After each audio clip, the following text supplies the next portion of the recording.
The live TV, सच सबसे आगे। नमस्कार, द लाइव टीवी आप देख रहे हैं। आपके साथ मैं हूं आदित्य कुमार। अगर आप किसी पर जुल्म ढाते हैं तो पलटकर उसका आपको जवाब जरूर मिलता है, और वो जवाब कुदरत की तरफ से होता है। कहा जाता है कि ऊपर वाले की लाठी जब चलती है तो उसमें आवाज नहीं होती, लेकिन उसका दर्द इस तरीके से होता है कि सहा नहीं जाता है। और वही हाल अब इजराइल और आईडीएफ का होता हुआ नजर आ रहा है। दरअसल जिस आईडीएफ और इजराइल ने फिलिस्तीनियों को मौत के घाट उतारने में बिल्कुल परहेज नहीं किया, बिल्कुल भी गुरेज नहीं किया, लगातार बम बरसाते गए, फिलिस्तीन को तबाह करने की कोशिश करते रहे, गाजा पट्टी पर हमला करते रहे, वहां अपनी सेना जमाते रहे, अब उन लोगों को भी काल के गाल में कुदरत के कहर से दो चार होना पड़ रहा है। कैसे, आप ये तस्वीर जरा देख लीजिए। हम सबसे पहले आपको तस्वीर दिखाना चाहेंगे, उसके बाद बताएंगे क्या कुछ चीजें हो रही। दरअसल ये तस्वीर आप देख रहे हैं, इसमें भागते हुए जो सैनिक आपको दिखाई दे रहे हैं, ये आईडीएफ के सैनिक हैं जो नॉर्थ गाजा में ये लोग थे। और यहाँ ऐसी आपदा आई है, अब अभी तक ये पता नहीं चल पाया कि हुआ क्या है, लेकिन देखिए आप किस तरीके से ये आईडीएफ के सैनिक भागते हुए नजर आ रहे हैं। और ये आगे हेलीकॉप्टर है, मतलब कई जवानों को यहाँ से एयरलिफ्ट किया जा रहा है। लगभग 10 जवान हैं जो बुरी तरह घायल बताए जा रहे हैं, 2 की मौत हो गई है, आईडीएफ के जवानों की मौत हुई है। और ये तस्वीरों में आप देख सकते हैं, इन सभी को यहाँ से एयरलिफ्ट किया जा रहा है, मतलब मामला गंभीर है। एयरलिफ्ट करने का मतलब आप समझ सकते हैं कि जान जोखिम में है, और बचाने की पूरी कोशिश इजराइल के द्वारा, आईडीएफ के द्वारा की जा रही है। ये दरअसल क्या है? ये दरअसल आपदा है जो आई है। ये आपदा क्यों आई है, ये बताना मुनासिब नहीं समझता हूँ, लेकिन आप लोग जानते हैं।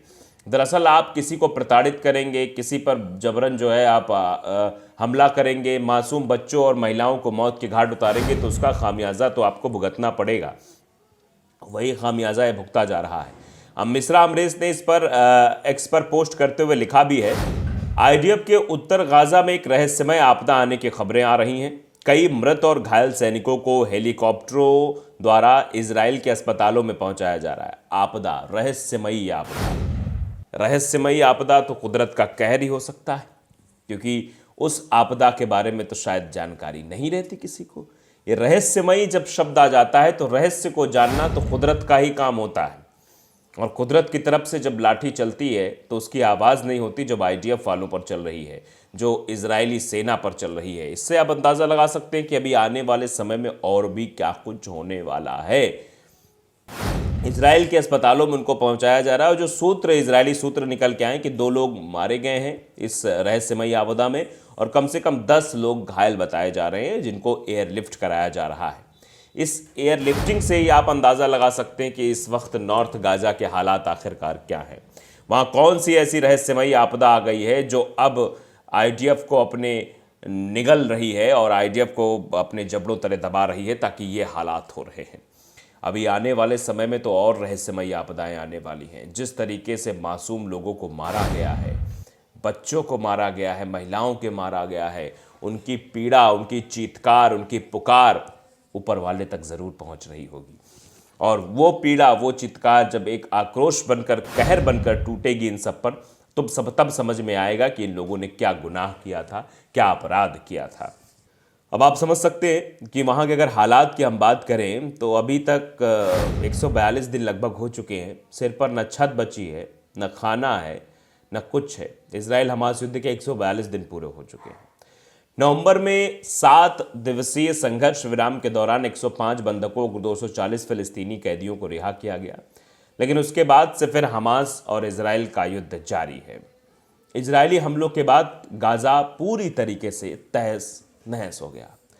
लोग यहाँ दाना और पानी के लिए मोहताज हैं। लोगों के सिर पर न छत बची है, न खाने के लिए राशन। ज़्यादातर लोग राहत शिविरों में रहकर ज़िंदगी बचाने में लगे, किस तरीके से वो बच जाए। इजरायली हमले का 142वां दिन है। अभी तक फिलिस्तीन के 29,692 लोगों की मौत की पुष्टि हुई है। अब जानते हैं पुष्टि में क्या होता है, और लगभग बताया जा रहा है कि इसमें से कई लाखों लोग गायब भी हैं। वहीं इजराइल के 1163 लोगों की जानें गई थी जब 7 अक्टूबर को हमास ने हमला किया था। डॉन के मुताबिक हमास ने 7 अक्टूबर को इजराइल पर रॉकेट हमला किया।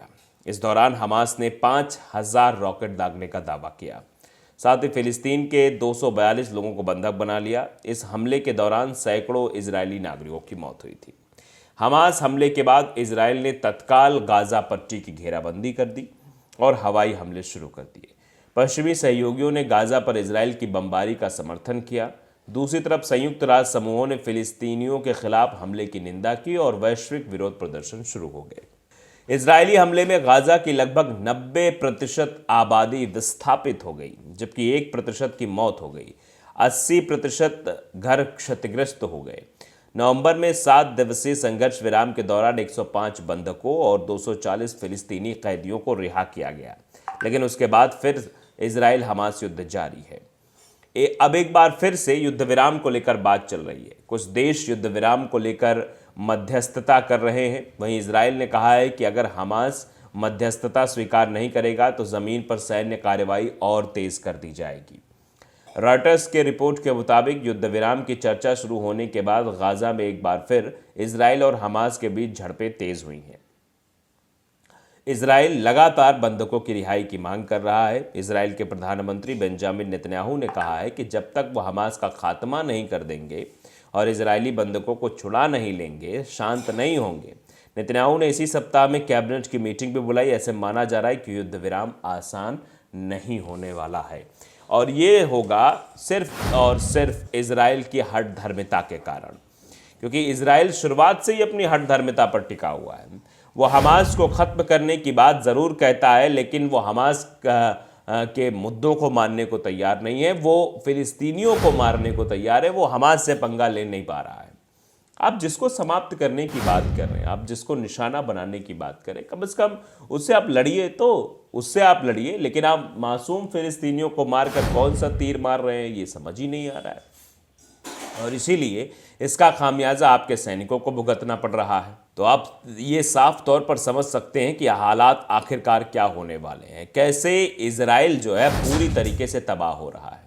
इजराइल जिस तरीके से तबाही का मैदान बना दिया है, वैसे ही अब उसकी सेना भी तबाह हो रही है और रहस्यमयी तरीके से। अब इसमें जिन का भी फैक्टर देखा जाएगा, आखिरकार क्या हो रहा है, ये कुदरत का कहर है या कुछ और है।